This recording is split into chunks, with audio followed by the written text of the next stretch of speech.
ጤና ይስጥልኝ ተከበራችሁ ተመልካች አድማጭ የቻናል ቤተሰብ ተከታታዮች ደረጃ በላይ በዛሬው ፋኖ አስመርቂያለሁ ብሏል።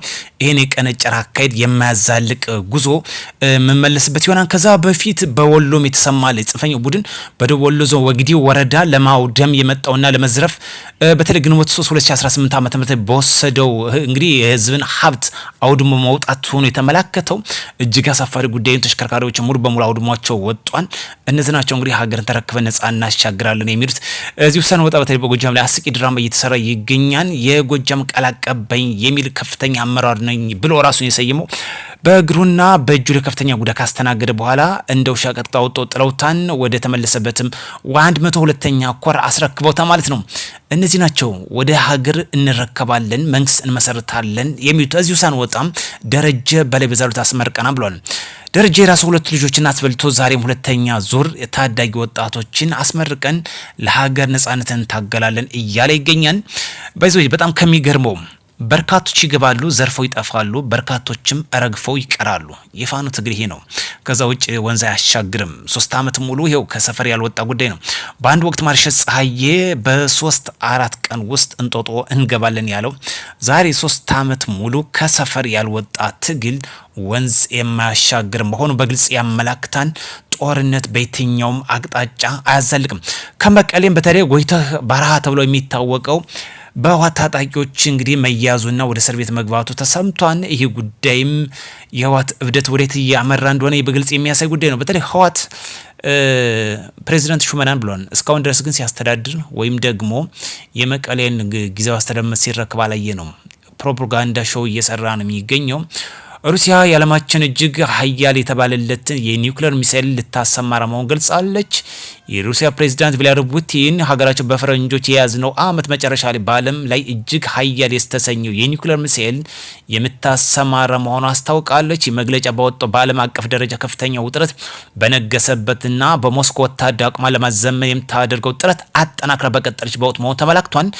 ሩሲያ ባለስልጣናትን በሰጡት ማብራሪያ አዲሱ ሚሳኤል ስርዓት የተወዳዳሪነት የሌለው ብቃት ያለውና የሀገሪቱ ስልታዊ የኒውክሌር ኃይል በከፍተኛ ደረጃ የሚያጠናክር መሆኑን አሳውቋል። ፕሬዚዳንቱም የማስታወቂያ በዓለም አቀፍ ደረጃ የጦር መሳሪያ ፉክክርና የተባባሰ የመጣውን ጂኦፖለቲካል ውጥረት ላይ ከፍተኛ ስጋት የፈጠረ ሲሆን የዓለም አቀፉ ማህበረሰብ ትኩረት በእጅጉ እንደሳበም ተመላክቷል። ዛሬ ግንቦት 5 2018 ዓመተ ምህረት ጠቅላይ ሚኒስትር ዶክተር አብይ የፈረንሳዩን ፕሬዚዳንት ደማቅ አቀባበል አድርገውለታል። በዚህም በተለይ በሁለትዮሽ ሀገራት ያለው ዲፕሎማሲ በእጅጉ ከፍ ያለ መሆኑ ተመላክቷል። ለዚህ ደግሞ የክብር ካባ ጠቅላይ ሚኒስትር ዶክተር አብይ በተገኙበት ለፈረንሳይ ፕሬዝዳንት አልብሰዋል ማለት ነው። ይህ አንዱ የሚያሳየው የዲፕሎማሲ እጅግ እየተጠናከረ መምጣቱ መሆኑ ተመላክቷል። ጠቅላይ ሚኒስትር ዶክተር አብይ በምዕራባውያን ያሉትን ሀያል ሀገሮች የሚባሉትም የሚሰሩ ዲፕሎማሲ በእጅጉ የሚደነቅ ነው።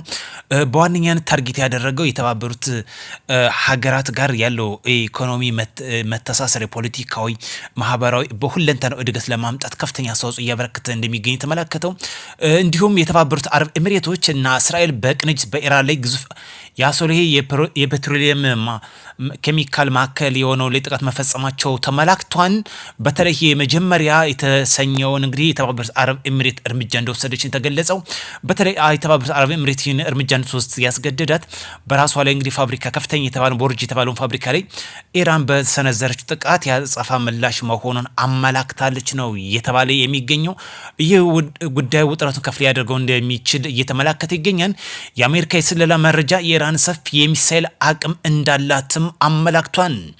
የኢራን የጦር ፈራርሷል በሚል በትራምፕ አስተዳደር በተደጋጋሚ የሚነገረው መረጃ የሚቃረንና የቴህራን አሁንም ከፍተኛ የሚሳኤል አቅም እንዳላት የሚያሳዩ ሚስጥር የተያያዙ የአሜሪካ የስለላ ግምገሞች በውስጥ ማውጣታቸው ይፋ አድርገዋል። የኒውክሌር ታይምስ እንደዘገበው ከሆነ በግንቦት ወር መጀመሪያ ላይ የተገኘው የስለላ መረጃ እንደሚያሳዩት ኢራን በሆርሙዝ የባህር ሰረጥ አቅራቢያ ከሚገኙ 33 የሚሳኤል ጣቢያዎች ውስጥ 10% ብቻ እንደተጠቀመችበት ነው እየተገለጸ የሚገኘው።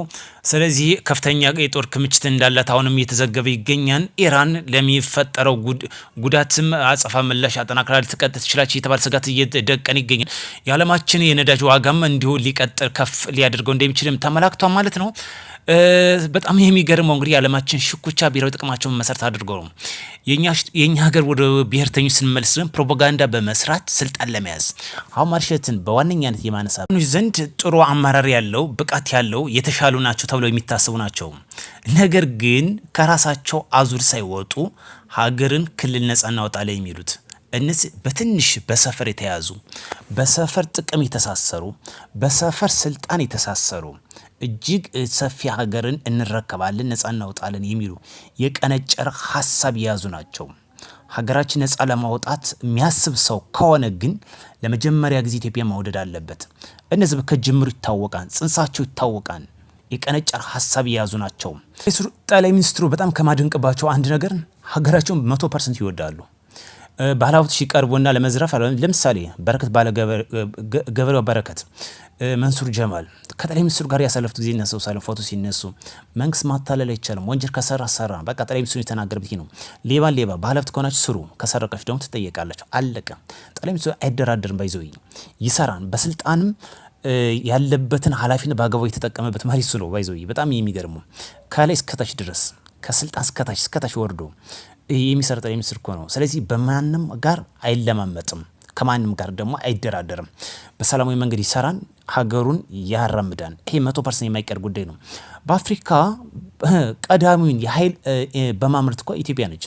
የኃይል አቅርቦት ለምሳሌ ሃይድሮ ኤሌክትሪክ ፓወር የምታመርተው ከሶላር የምታመርተው ከዊንድ የምታመርተው ኢትዮጵያ በኤሌክትሪክ ኃይል ምርቷ በአፍሪካውን ቀዳሚነትን የያዘችበት ጉዳይ ነው። ስለዚህ ይሄ ደግሞ የመንግስት ጥንካሬ የሚያሳየው ጉዳይ ነው። የሀገርን ሰላም እያስጠበቀ ልማትን እያፋጠነ ይገኛል። ደግሞም ይቀጥላል። ኢትዮጵያም ትሻገራለች። አሁን የአሜሪካ የፈቀደው በተለይ የጦር እገዳ ማንሳቱ ለኢትዮጵያ መልካም አጋጣሚ ነው። የምስራቅ አፍሪካ ኮከብነቷን እንዳስጠበቀች ትቀጥላለች። ጽንፈኛው ይንኮታኮታን። በጦር የሚፈታ ጉዳይ አይኖርም።